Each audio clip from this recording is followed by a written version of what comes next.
соёлууд товчхондоо хүнийг л үеийн үед бий болгож идэг. Ерөнхий үүрэг нь юм. Яаж бий болгох юм бэ гэж асууна үстэй. Хүн чинь ер нь бий болохдоо хоол идэл хувцсан дуртай явал нэг амьд минь явж ивэл аюултай хүн болчих юм шүү. Тэрнээс бусад ямар хэрэгцээ хүнд байна вэ? Нийгэмших дээр нь соёлын хэрэгцээ гэж хүнд байдаг.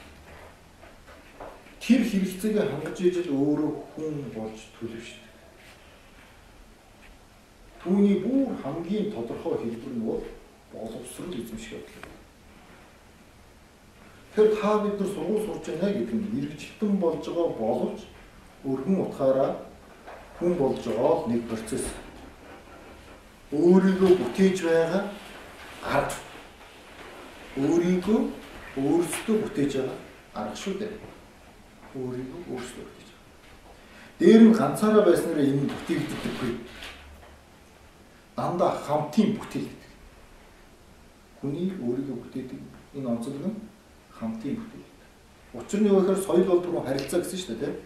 Бас бие биетэйгээ харилцаанд зүү зохистой орсноор хүн өөрийгөө бүтээж.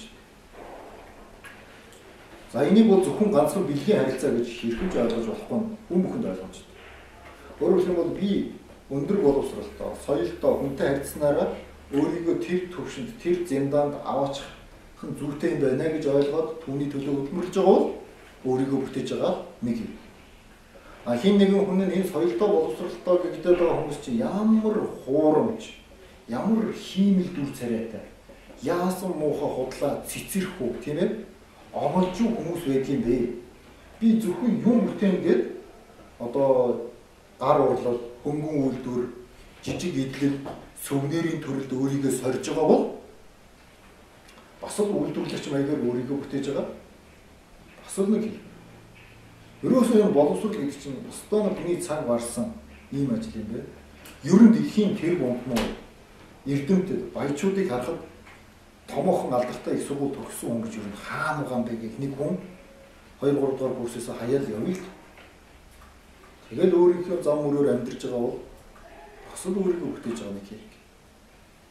Гэвч эцэс нийгэм дундч болоод дунджаас дээш төвшний эрдэм мэдлэг боловсрол зайлшгүй хэрэгтэй ял гэж үзэж байгаа бол энэ соёлын хувьд өөрийгөө бүтээж байгаа хамгийн нийтлэг арга хэлбэр болчихж байгаа юм л.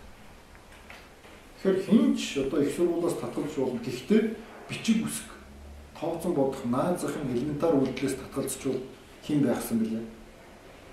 Тийм болохоор бүх нийтээ заавал бөгөөд зайлшгүй эзэмших зүйл гэж бол хүн төрөлхтөн энэ одоо баг дуунд боловсролыг бол үзсэн л байх нь шүү дээ.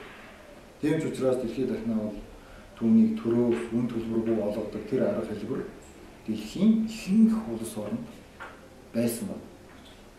За одоо